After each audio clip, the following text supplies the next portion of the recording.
Okay, everybody, welcome to the Creators Forum. I am so privileged to welcome Perry Nalevka from Penguin Strategies. He's the CEO. I have a tremendous debt to Perry for many, many reasons. And one of them is as Carpentry Media was just getting its first kind of couple clients, Perry was very, very generous to kind of give me a shot. And I got to work on a lot of different pieces of content for Penguin and Perry, and I really do appreciate that, which opened up a lot of doors for me. So thank you so much. Just to give a little background, Penguin Strategies is like one of the leaders in B2B marketing in the tech sector. And they really help accelerate growth for tech companies. They remove the friction from the flywheel, as hopefully Perry will explain what that actually means. And obviously, you want fewer sales calls, you want more customers, and Penguin Strategies is incredible at doing that, especially for those tech companies. So Perry, I'd like to kind of just jump right into it.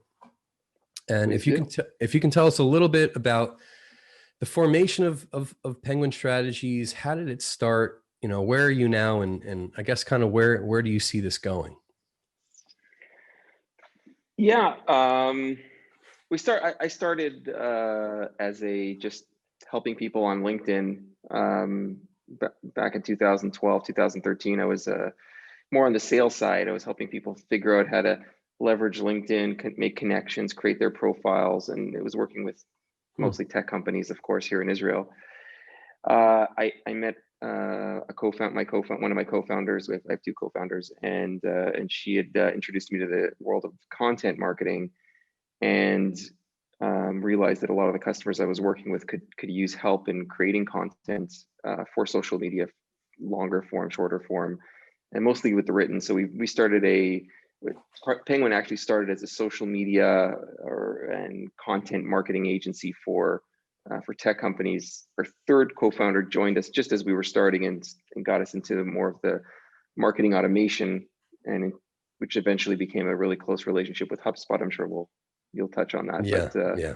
And from there, we created slowly. We kept adding services to becoming a full service agency, but very specifically for companies or tech companies that have complex technologies, and primarily sell into medium to large enterprises. That's yeah. I mean, I got a glimpse on the inside of that. And when you talk about technologies that are very complicated, I mean, I was able to work on a video that was a company that was putting out like Doppler radar microchips and all this stuff, and that's something that is not so common. Number one, and number two, you really have to kind of package it in a way that becomes very, very digestible. Even in the B2B space, when you are speaking to other tech companies, there still needs to be a language that needs to be kind of a common denominator. And I know that Penguin has been fantastic at doing that. So like, where do you see this going? I mean, I know you've been working with a lot of Israeli companies. I know companies also in the US and in the EU but like what's kind of the vision that I guess maybe that you had originally for the company, and then where now that you're at the point of where you are has your vision grown? Has it shrunk? Has it, I'd love to know a little bit more about that. Yeah, well, as we started, we really thought there was a big need in Israel for a content agency. And originally my thinking was that because there was a language gap, meaning that the Israeli technology companies needed people to use better English to explain their technologies to the world, which was true. And so we went ahead and tried to build this American agency in the backyard of the Israeli tech companies.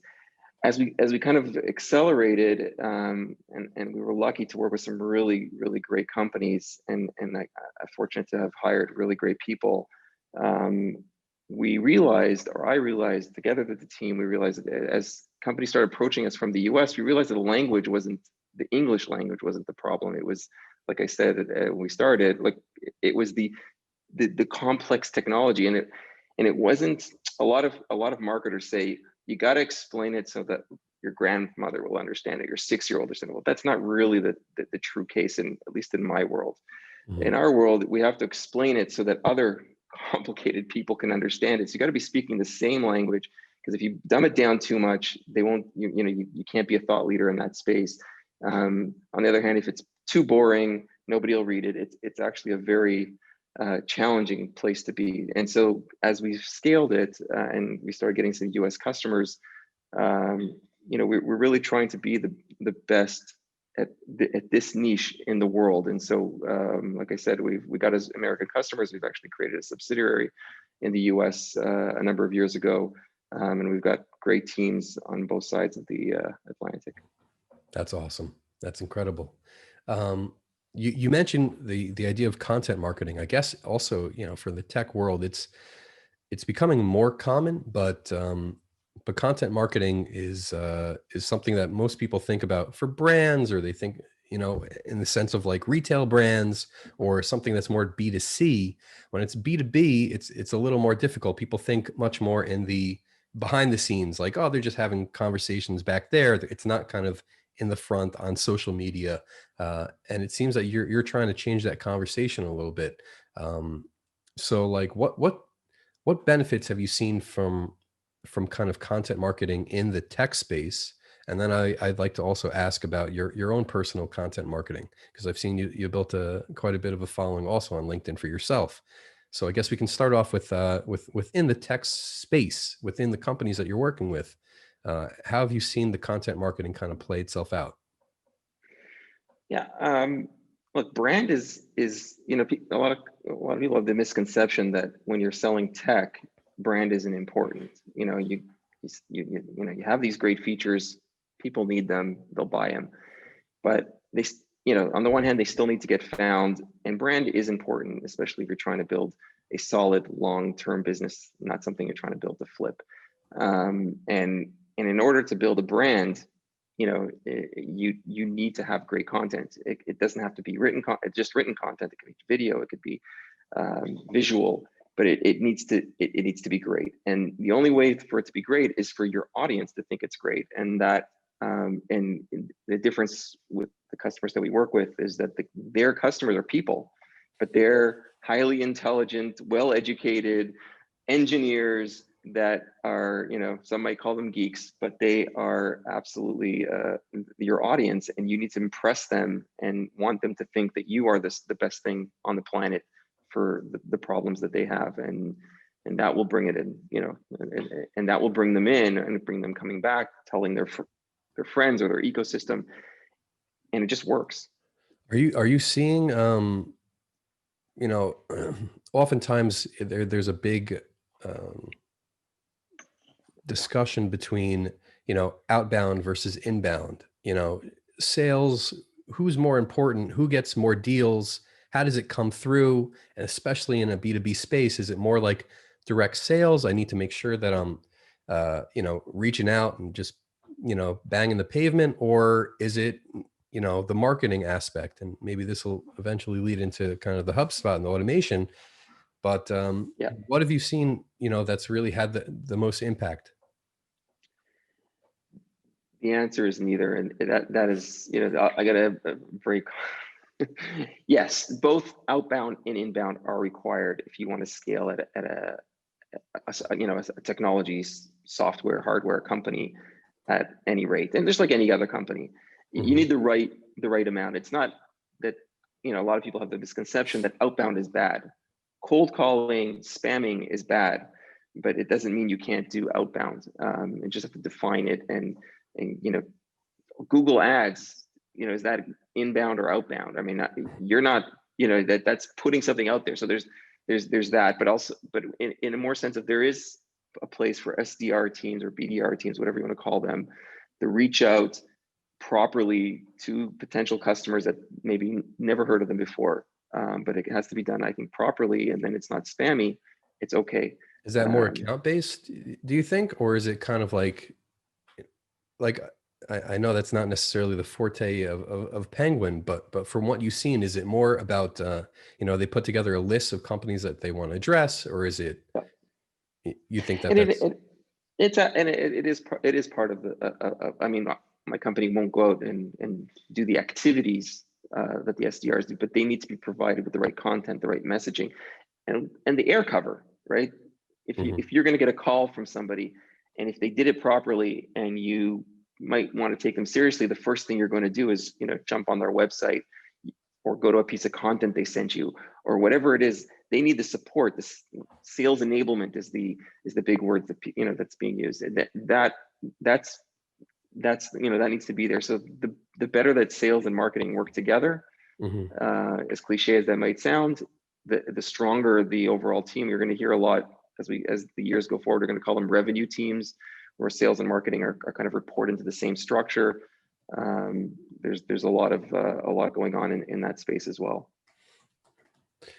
I really like how you speak about, that the air cover, or like even though the infantry might be the salesman and we're going there, but like you said, like what's the first thing that somebody's they're going to do? They're going to look you up. They're going to see on Google or whatever it is, or maybe even if you go directly to the website, they want to make sure that they're blown away by that. And that's where the content, or at least the marketing side, needs to be incredibly polished.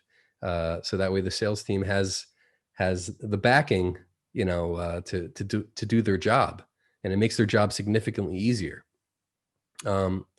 So with that being said, what would you say is the secret to B2B marketing?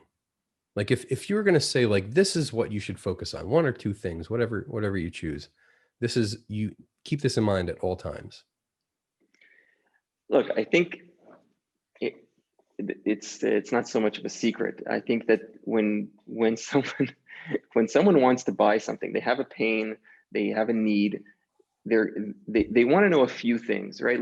And if you should be so lucky to be on their list of companies that they're considering, you need to make it as easy as possible. And this Corona just made it more, made it more important. But they want to know, first and foremost, how much does it cost? What's the ballpark?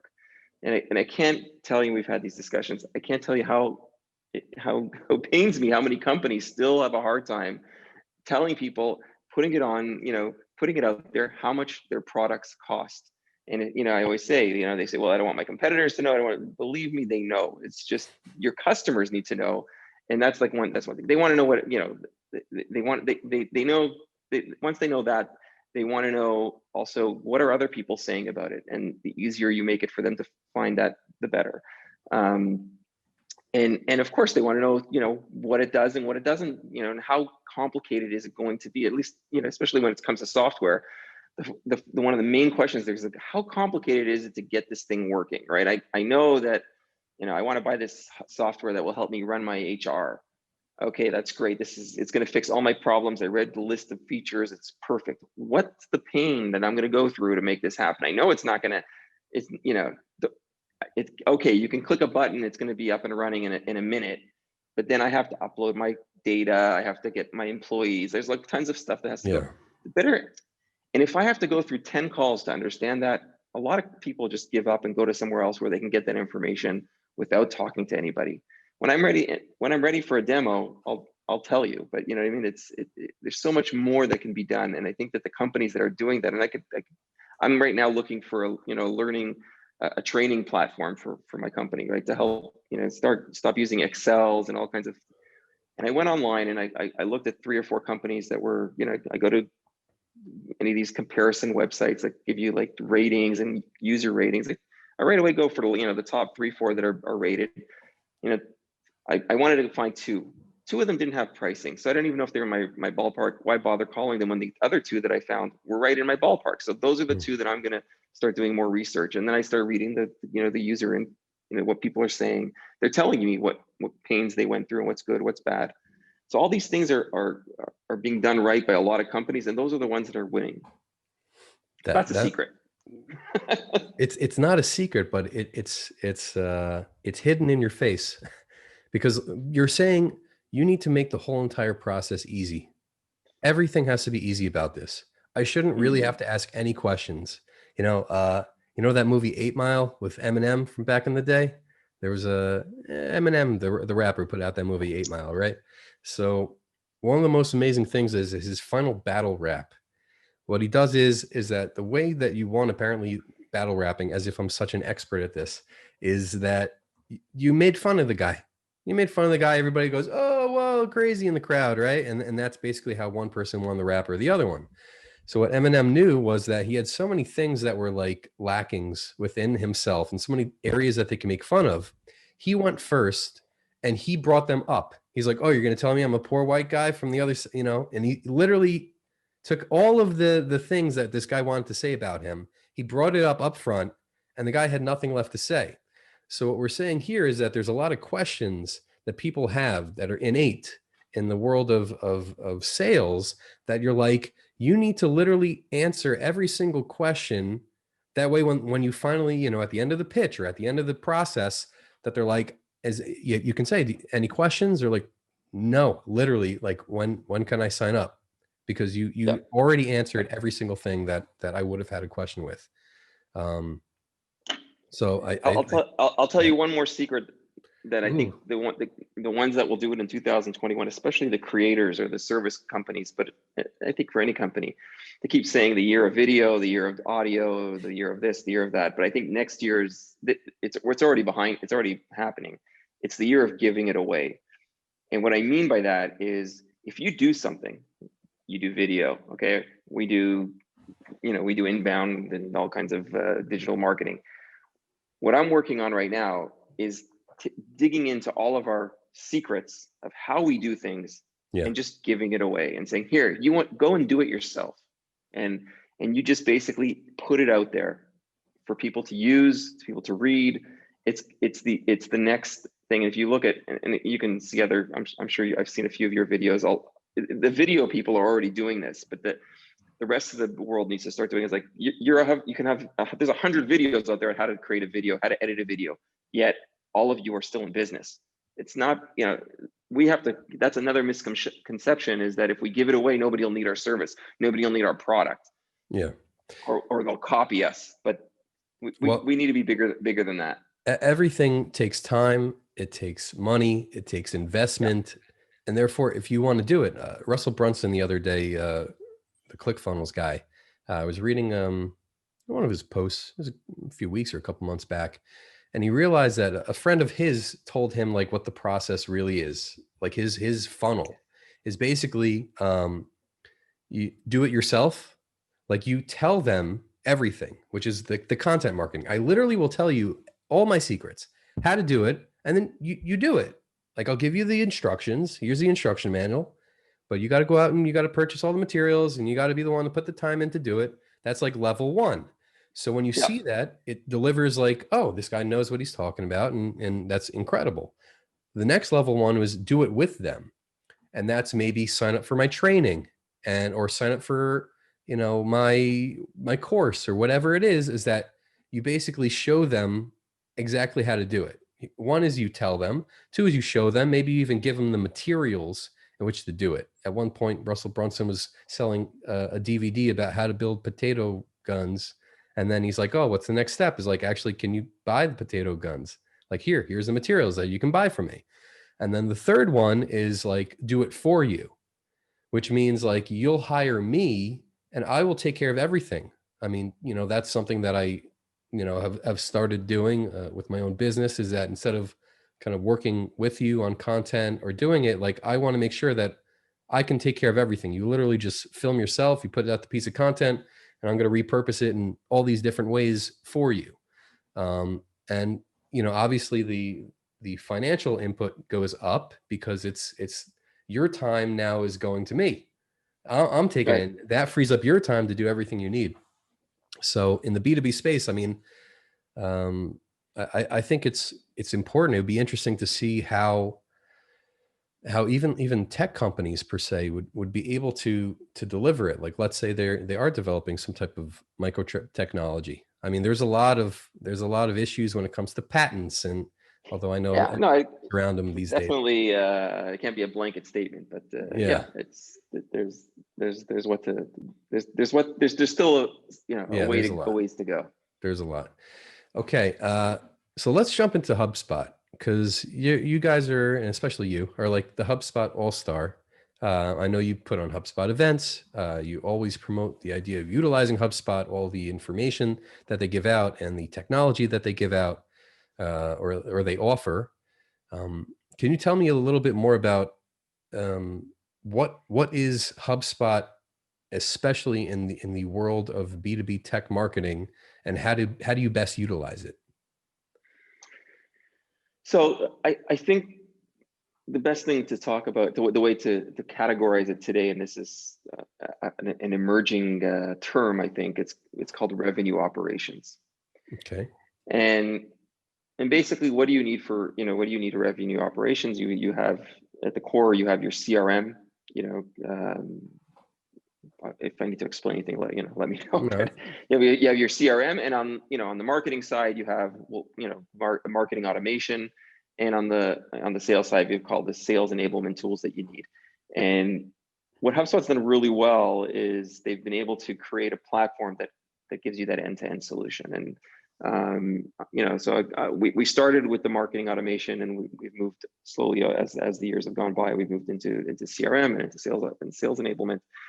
But it really means is if you think when you get leads to your website, or you're reaching out to people, there's a lot of things that you can't do manually if you want to scale up. So you want to organize people into lists that are, I'll give simple examples that are based on their industry, so that you can then email them relevant information based on, it could be which industry they're in, it could be which job function they're in, it could be what location, geography. There's so many different elements that you can do, and once you put them in these lists and create these flows, the automation kicks in, and it keeps track for you who's opening emails, who's looking, who's clicking, who's downloading more information. There's you have the opportunity to kind of score these leads, and then decide when they seem to be warm enough that they might warrant a reach out from a salesperson or from a sales development person. And so this is in general, what marketing automation does. There's also all kinds of other tools that help you push out social media more efficiently, and a lot of things on the sales side. But really, the important thing is, as much as I love HubSpot and I promote them, the important thing is to have a platform. I always say that to companies, you can't scale up using Excel or Google Sheets, right? You're just not gonna get there.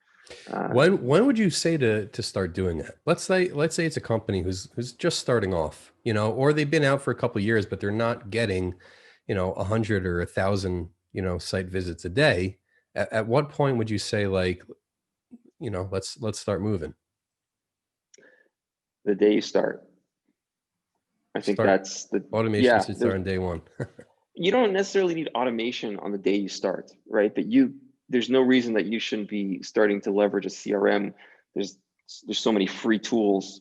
Of course, HubSpot has a free tool as well, which you could start out with, but there's other ones as well that you at least you have a central database for all of your contacts. You can start, whatever. Obviously, when it's free, it's more it's more limited. But there's no reason why you shouldn't be doing that. Just like when should you start content marketing? Yesterday, right? There's just no, that's when the same thing. I mean, when you're small and you only have a few leads, like you said, it's not so time consuming. So, you might as well, that's when you should start. And all right, so that leads into this idea then, like, what's the flywheel? Right. The flywheel is basically a concept. I mean, those who are not familiar with flywheel is a concept that if you start pushing it, it'll move slowly. But as you give it more energy, it starts to kind of give it the energy starts to kind of get reused. And the concept wasn't created by HubSpot but Brian Halligan, who's the CEO of HubSpot, brought it up a couple of years ago as they added a third element to so they had sales and they had marketing, and then they added services to their platform. and basically saying that's 3 elements of your platform. You have, and the most important part of your platform, of your flywheel, is actually your customers. So once you put your customers in there and you say, okay, your customers are promoting you, word of mouth, marketing's bringing in leads from, and you have sales kind of pushing it. So that's what kind of makes it that wheel go around, and you can apply force at each part of that flywheel and make it go faster. It's interesting. A lot of people don't realize, although, we call it just like referrals, from like, customer referrals or whatever, but we don't necessarily push that so much. Like, it's like when you work with a customer and it's a wonderful relationship or whatever, you typically feel a little weird to say, like, to try to encourage them to be a cheerleader for you, or to give referrals or tell your friends. It's hard, but it seems like this methodology is trying to really encourage getting those customers, those happy customers, to become kind of like your salesman, your sales team, in their own, And if you think sphere. about it, it is awkward, but it could be awkward. But if you think about it, when you do something great, you go to a great restaurant, forget about B2C. You use a great piece of software. I don't know what you use to edit your video. You love it. Adobe Premiere. I That's don't know my if you go-to. love it or not, but Yeah, I'm yeah, imagining you love it. Okay. If someone's going to come and ask you, you're going to tell them Adobe. I mean, it's yeah. the greatest thing. You got to, and you might even get so excited, you might show them how it works, and boom, Adobe has another customer. Hmm. Now, imagine Adobe just reached out to you. Doesn't have to ask you to give you a referral. Tell me 3 people I could call. Just give me a statement, or can I get you on video 5 minutes talking about me? You'd be happy to. Hmm. And so that's kind of the way. I mean, and because you've helped us create some videos for some of our customers. Yeah. For me, it was the same thing. It took me 4 years, 5 years until I actually went out and asked customers to make. And it was incredible how open they were. They will, open their offices. They were willing to spend an hour, 2 hours to do a video with us. I mean, wow. Yeah. So that's what everybody should be doing that, right? And we should be doing it more often. Yeah. I was just speaking with a potential client the other day, and they said, "Do you do testimonials?" And I was like, "Oh, yeah, that's something I do." They're like, "Okay." And so I started asking them, about pricing, and, we got into those conversations.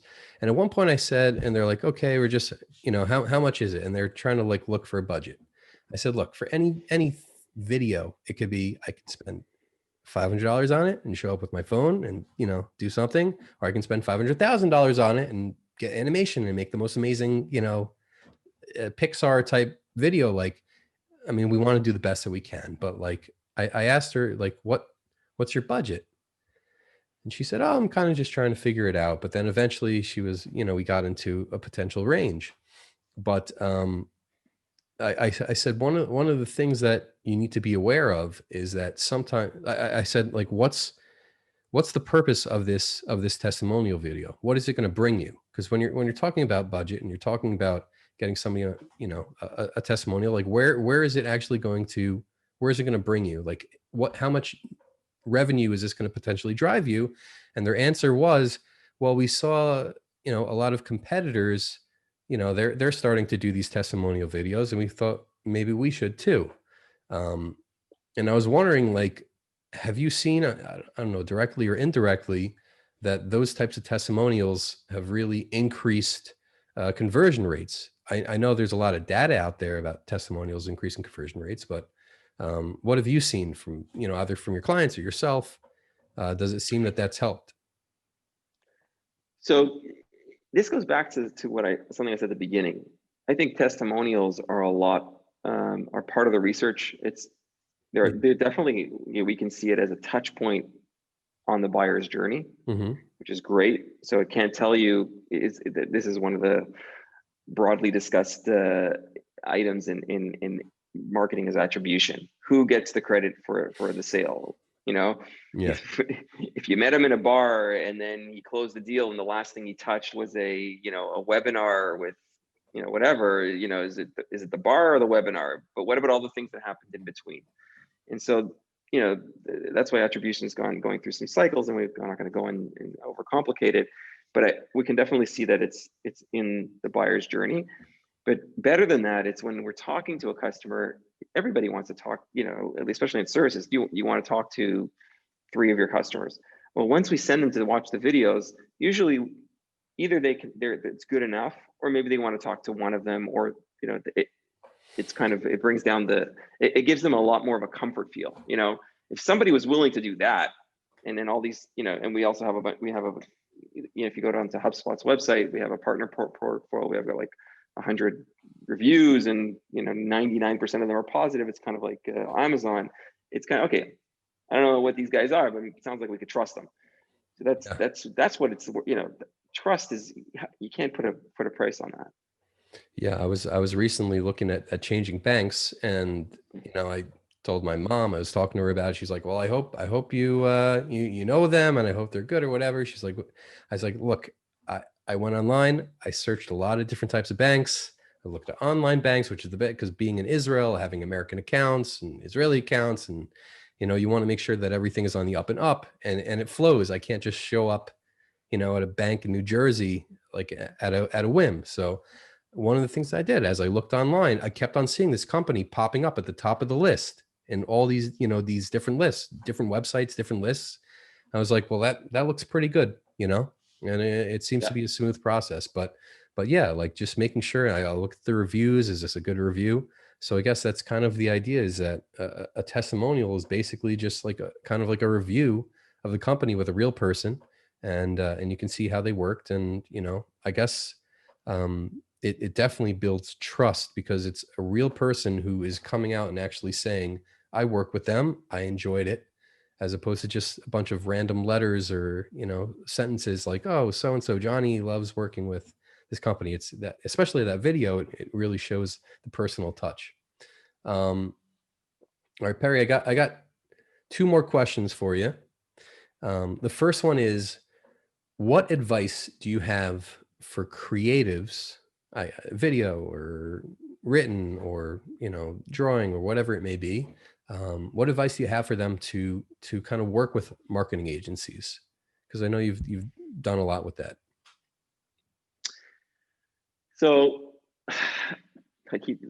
my mind keeps going. There's this director at HubSpot. His name's Dan Tyre. I don't know if you've ever been to one of. He was Yeah, at I one think of I our filmed one one of of those our, when he spoke. Yeah, if he didn't go into technology, should have been a comedian. But he has a saying which is, it answers the question. First of all, is the riches are in the niches.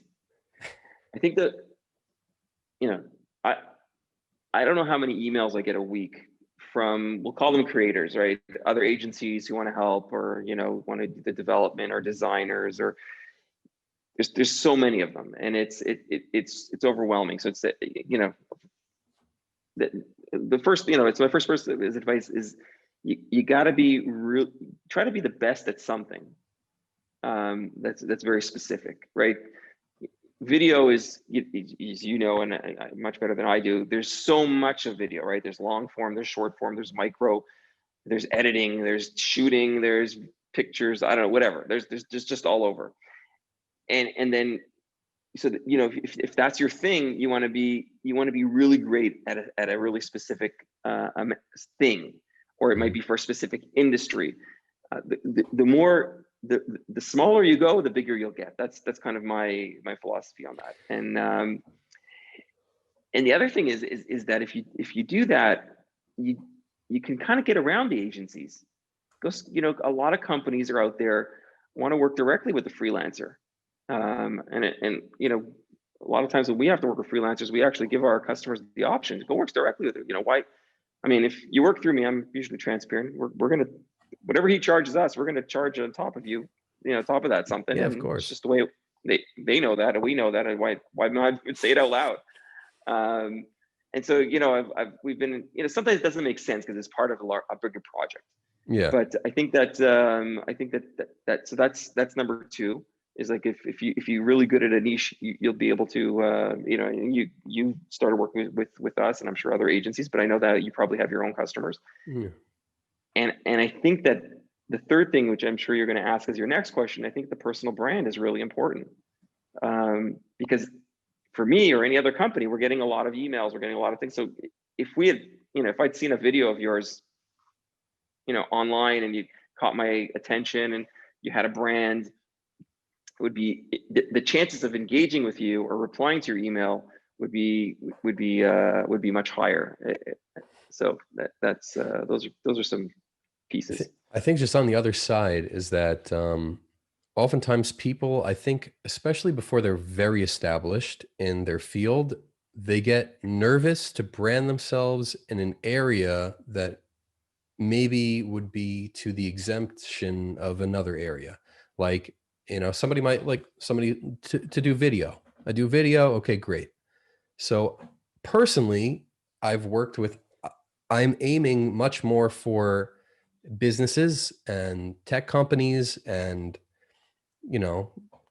companies and individuals who have budgets, real budgets, and are not afraid to use their money because they know they're going to drive in much more money. Right. Whereas I've worked with nonprofits and I've worked with agencies, ad agencies, marketing agencies, and individuals, and and I notice a lot of people. It's like if I aim for one thing, well, what about the rest of that income? Like maybe a person who's a consultant, maybe they're not going to want to contact me because they're like, oh, they only do tech videos, and therefore like I'm not going to work with them. So I think there's a little bit of a fear, but I've also Yeah. had this conversation with a dear friend of mine, who he says, I'll be honest, he does okay. He does pretty well for himself. I don't know exactly what he makes, but he's bought a house and he's doing well, and especially in Israel, it's not so simple. And he does it's his own thing. But he said one of the things that he always regrets, he's not even such an old guy, he's in his 30s. He's like, I regret not being like an expert in one field. He's like, I'm very, very good in a lot of different things. I'm really good in a lot of different areas, but I'm not great. And he's like, the people that I know that are great in one thing, it might be tough in the beginning for them to really establish themselves, but eventually their ceiling is significantly higher than a Swiss Army knife. Because the Swiss Army knife's like, okay, you can do that. Can you do this? And great, great, great. But then they're not that super expert that I need you to solve every issue there. It comes down to a few things. First is when you're, the arguments for, the arguments against are clear, and there probably are more. And the first is when someone wants to work with you, they want to feel that you've done something similar with somebody similar. Mm-hmm. And so having that, even if what you do, you could do it for many other people, and it'll be just as good. Maybe it could be that the strategies we use for our customers, we could probably do in other industries. Mm-hmm. Maybe, maybe I don't know. But that drives trust, and trust, like, I can't express how important trust is in any kind of engagement in sales. The second is, as you focus on that, you get better at that specific thing. Again, you can either go industry or you can go skill, right? It could be, I'm going to be the best PPC person in the world, and maybe you do it for broad, but believe me, if you're the best PPC for B2B tech companies that sell, I don't know, whatever, analytics SaaS products, software, yeah. Mm-hmm. you're gonna do so much better. You're gonna scale. It just and because there's the two things is that it's gonna be much easier for you to close deals. You're only gonna get pipeline of companies that are relevant to you. So your close rates are gonna go up. You're spending less time on the phone selling to companies that don't fit your nondescript profile. And the most important part is you'll be able to charge a premium.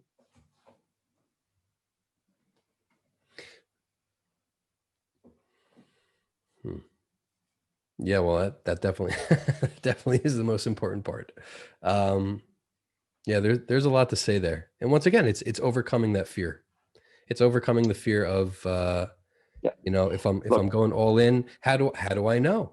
I mean, it's kind of like a little bit like kind of getting married. Like, am I going to choose this one person for the rest of my life? Well, hopefully if you actually work at it and you're good and you continue to work at it, then yeah, guess what? You can. But it's not, right? Because you're allowed to switch. You're allowed to, The business you are, okay. yeah, you can, you know, you're gonna try something, you're gonna fail, you'll learn from it, and you'll iterate. Mhm. And at the end of the day, this is what people, you know, confuse with strategy is such a overused word. And, you know, Shoham's our chief strategy officer. She explained to me once what strategy is. Strategy is just a fancy way to say a couple things. One is planning. If you picked your niche, you can create a plan around it. It's actually much easier to create a plan around something very specific. And second, strategy means saying no. People have a really hard time saying no. And when you say yes, and I can speak from experience. I'm sure you mentioned you. I think you saw my video yesterday. When you say yes, when you should have said no, bad things happen. Seriously, seriously. The other day I was speaking with somebody. They're looking for a person to do content for their social media. So I was like, I'm a content guy. I do video, you know. So I sent it out, and then they're like, "Do you do websites?" I'm like, here's the deal. I did my own website. I'm not a guy who does websites. That's not my thing, you know. But it's interesting because there can be a pull. Is like, well, if you dangle, because you know what? There's a guy, Chris Doe from the future. I don't know if you've heard of Chris Doe. He's a creative. He's a graphic artist, and he has this company called The Future that they teach freelancers and artists like how to build businesses. And he's very much into whatever the and it's hard, whatever the client needs, you can do, but you become the manager of the project, and you say, for whatever budget, I can find the best person to do the thing. Whereas, for you, it's what you're saying is like, you at least understand that you need to know your strengths. Maybe if your greatest strength is a project manager, and that's great, and I can put all the pieces together, then fine, do the Chris Do method of saying, yeah, I'll do whatever you need because I'm the greatest project manager, and I can get this guy and that girl, and I can do amazing things. But if you're much more into the creative yourself and building your own brand, and you really got to niche out and go all in. And as you said, and Shoham said, it's okay to say no, and not only okay, but it's recommended to say no to things that are outside your expertise. All right, this is the last one. Who's your greatest professional influence and why? I saw that question, and I don't have one answer.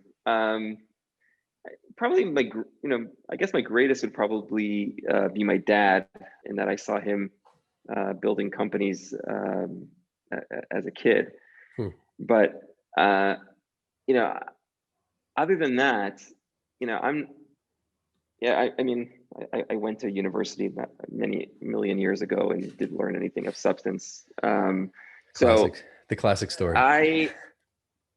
I've had to learn, you have to learn. I've learned everything along my career was, had to learn by myself with, whatever tools are available. So I think the biggest influence are many of the books that I read along the way. A lot of times I get made fun of in the boardroom when they said, "Oh, you must have read a new book." It's that I can tell from the ideas.